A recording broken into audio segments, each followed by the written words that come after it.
My name is Erika Kirk. Charlie Kirk is my husband. I first want to thank the local, state, and federal law enforcement who worked tirelessly to capture my husband's assassin. The cameras turned on, but the silence in that room was louder than anything. Erika Kirk stood there, her eyes swollen, her voice shaking, trying to put into words the pain of losing her husband. Charlie Kirk was not just a public figure. He was her partner, the father of their children, the man who promised her a lifetime. And now he was gone, taken in front of thousands by a single shot. Reporters held their breath as Erika whispered, "My family is broken, but his mission will never die." The weight of her words sent chills across America. Every pause, every tear carried a story of love, loss, and anger. She wasn't only mourning her husband, she was standing as a symbol of strength, warning that the evil behind this crime will never silence his legacy. For a moment, the entire nation felt her pain. And now everyone is asking, who will carry his torch forward? And one of the final conversations that he had on this earth, my husband witnessed for his Lord and Savior, Jesus Christ. Now and for all eternity, he will stand at his Savior's side, wearing the glorious crown of a martyr. Charlie loved life. He loved his life. He loved America. He loved nature, which helped him always bring him closer to God. Erika's voice cracked as she told the world that her husband's legacy will not be buried with him. Charlie built Turning Point from nothing. He gave his life to awaken this nation's youth, she said through tears. She revealed that despite the pain, TPUSA events, tours, podcasts, even America Fest will still go on. Because that is what Charlie wanted. He wanted young Americans to rise, to speak, to fight for truth. Her words were filled with both grief and defiance. The crowd of journalists sat stunned, realizing that even in her brokenness, she was turning sorrow into strength. Erika reminded America that the mission Charlie started would now be carried on by thousands who believed in his vision. She closed by saying, "They took my husband's life, but they cannot kill his dream." Those words echoed online within minutes, shared by millions who felt the same fire ignite in their hearts. The evildoers responsible for my husband's assassination have no idea what they have done. They killed Charlie because he preached a message of patriotism, faith, and of God's merciful love.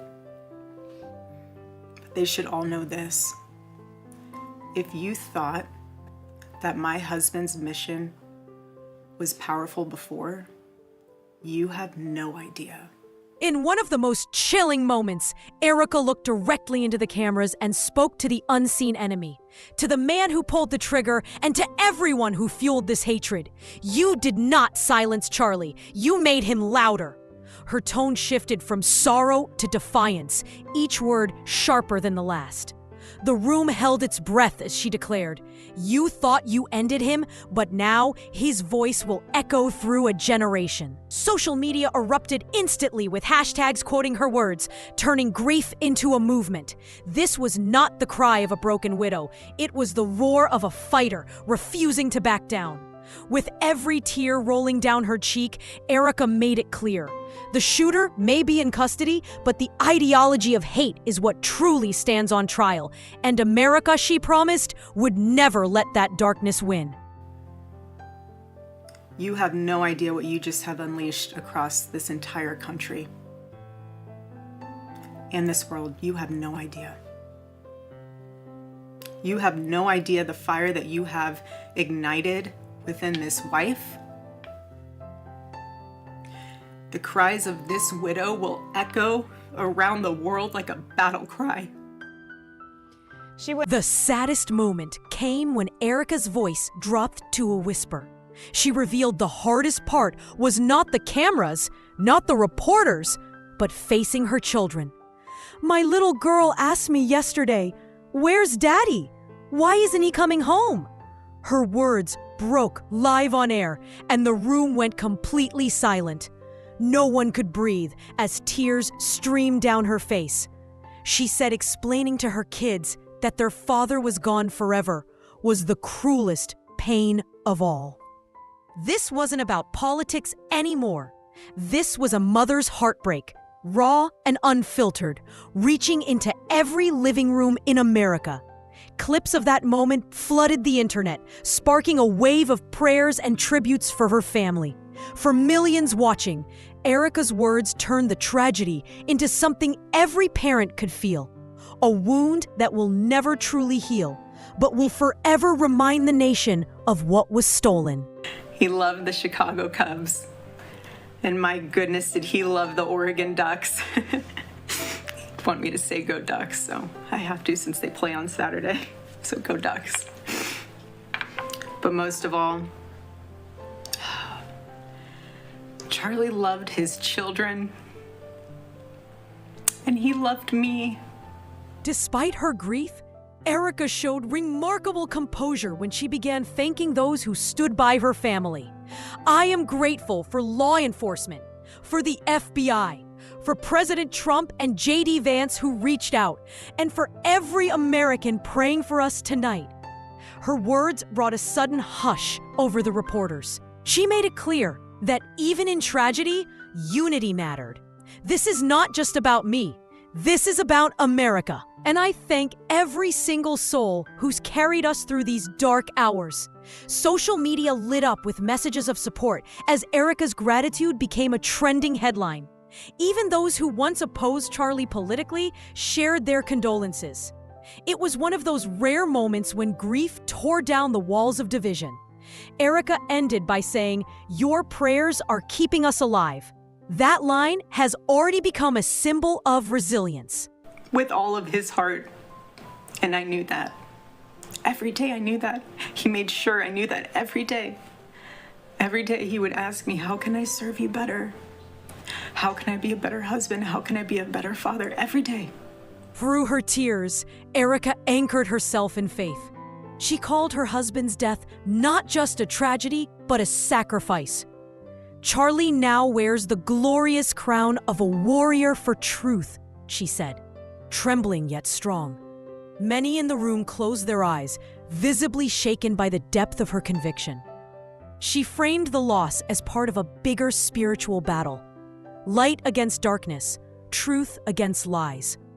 He fought until his very last breath, and now I know he rests with God. That declaration rippled across Christian communities online, instantly sparking vigils and prayer circles. For millions of Americans, this wasn't just a murder. It was a reminder that faith must stand firm, even in chaos. Erika reminded the world that Charlie's mission was never just political. It was deeply spiritual. And now, his fight was being carried from Earth into eternity. Then came the moment Erika turned her words directly to America's youth. Her tone was sharp, almost commanding. "If you are a young American who loved Charlie's voice, now is your time. Join TPUSA chapters, create new ones, speak louder, be bolder. Do not let this fire die." She warned that silence was not an option and that the only true tribute to her husband's life would be in action. Clips of her challenge went viral instantly, with college students across the country pledging online to join the movement. This was his dream, to raise a generation unafraid, Erika said. She closed that part of her message with a chilling promise. If you kill one man, you awaken thousands. For many listening, it was no longer just a widow's cry. It was a rallying call, and the movement Charlie began may have just been reborn. Charlie always said that if he ever ran for office, I know a lot of you asked if he ever was going to, but privately he told me if he ever did run for office that his top priority would be to revive the American family. As her press conference neared its end, Erika's final words left a mark no one will forget. She placed her hands on the podium, tears falling freely, and said, "Charlie's body may be gone, but his spirit will live in me, in our children, and in every American who refuses to bow to hate." The room erupted in quiet sobs as she continued, "You can mourn, but do not break. Stand strong. That is how you honor him." Her message was both a farewell and a command for hope. She called on the nation to stay united, to protect each other, and to never let political violence define America. Then she whispered, "Charlie, we will finish what you started." Within minutes, her words were replayed across every news network, becoming a national prayer for resilience. America cried with her, but also stood taller. In the end, Erika's message was not just for her family. It was for all of America. She reminded us that this nation was built on courage, faith, and the unbreakable will of its people. Yes, tragedy struck, but America does not fall. We rise together, stronger than ever. Charlie believed in the power of freedom, the power of the people, and the power of truth. And that dream still lives on in every American heart. No shooter, no act of hate can erase the spirit of this country. Tonight, as millions mourn, millions also stand taller, united under one flag, one nation under God. This is not an ending. It is a call to every citizen to protect what Charlie loved, America itself. And if you believe his story must be told, help us keep it alive. Like this video, share it with the world, and subscribe for more breaking updates. Together, we carry his torch forward.